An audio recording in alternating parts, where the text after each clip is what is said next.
مرنے کے بعد کچھ نہیں ہوگا تو پھر آدمی عذاب سے کیوں ڈرے گا؟ آدمی نیکی کیوں کرے گا؟ آدمی گناہ کیوں چھوڑے گا؟ لیکن یہ تصور جتنا زیادہ مضبوط ہوگا کہ مرنے کے بعد ہم کو دوبارہ زندہ کیا جائے گا، ہم اللہ کے روبرو حاضر ہوں گے، اللہ ہم سے سوال کرے گا، ہمارے زندگی کا کیا دھرا سب کچھ ریکارڈ کیا جا رہا ہے، فرشتے اس کو پیش کریں گے، اللہ ہمارے اعمال کے حساب سے فیصلہ سنائے گا۔ اللہ بے انصافی کرنے والا نہیں ہے، گناہ کرنے والوں کو اللہ کے ہاں سزا دینی ہے، اور اللہ کی طرف مائل ہونے والے اور اللہ کی رضا میں زندگی گزارنے والوں کے لیے اللہ کی رحمت اور جنت ہے۔ یہ فیصلہ ہے اللہ کا، یا تو آدمی فیل ہو جائے گا یا تو آدمی پاس ہو جائے گا۔ لہٰذا ہم دنیا میں رہتے ہوئے الدنیا مزرعۃ الآخرہ، دنیا آخرت کی کھیتی ہے، یہاں فصل بوئیں گے تو وہاں کاٹیں گے۔ اگر بارش کے موسم میں کسان نے کھیت میں فصل نہیں لگایا تو جب لوگ فصل کاٹ رہے ہوں گے تو وہ اپنا چہرہ لٹکا کے اپنے گھر میں بیٹھا ہوگا، اس لیے کہ وہ فصل نہیں کاٹ سکتا۔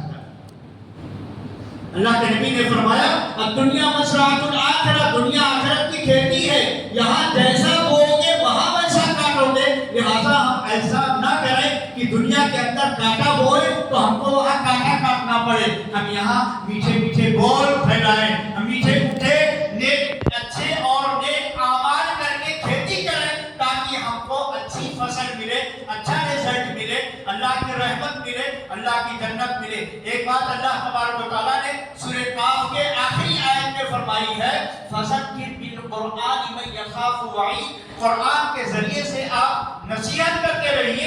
یہ نصیحت ان لوگوں کو فائدہ پہنچاتی ہے جو میرے وعدے سے ڈرتے ہیں۔ قرآن میں جو اللہ نے وعدے کیے ہیں کہ ایسا ایسا ہونے والا ہے، جو اللہ کے وعدوں سے ڈرتا ہے قرآن کی نصیحت اسی کو فائدہ پہنچاتی ہے۔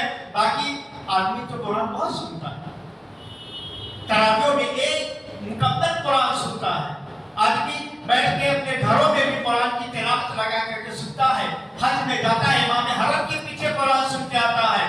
تو اللہ نے کہا کہ جو میرے وعدوں سے ڈرتا ہے، میرے عذاب سے ڈرتا ہے، میری گرفت سے ڈرتا ہے، میری سزا سے ڈرتا ہے، قرآن کی نصیحت انہی لوگوں کو فائدہ پہنچاتی ہے۔ لہٰذا ہمارے لیے، آپ کے لیے پیغام اور میسج یہ ہے کہ ہم اللہ کے کلام کو نصیحت کے طور پر حاصل کریں، اللہ کے کلام کو سنیں، اپنی زندگی کے اندر تبدیلی لانے کے لیے سنیں، اپنی زندگی کو بدلنے کے لیے سنیں۔ اللہ سے دعا ہے کہ اللہ ہم کو، آپ کو دنیا میں رہتے ہوئے قرآن کے ذریعے سے نصیحت حاصل کرنے، قرآن کو اپنے عملی زندگی میں لانے کی، نبی صلی اللہ علیہ وسلم کے بتائے ہوئے طریقے کو اپنی زندگی میں لا کر اپنی زندگی کو جنت کے راستے پر ڈالنے کی اور جنت والے اعمال کرنے کی کوشش کرنے کی توفیق عطا فرما۔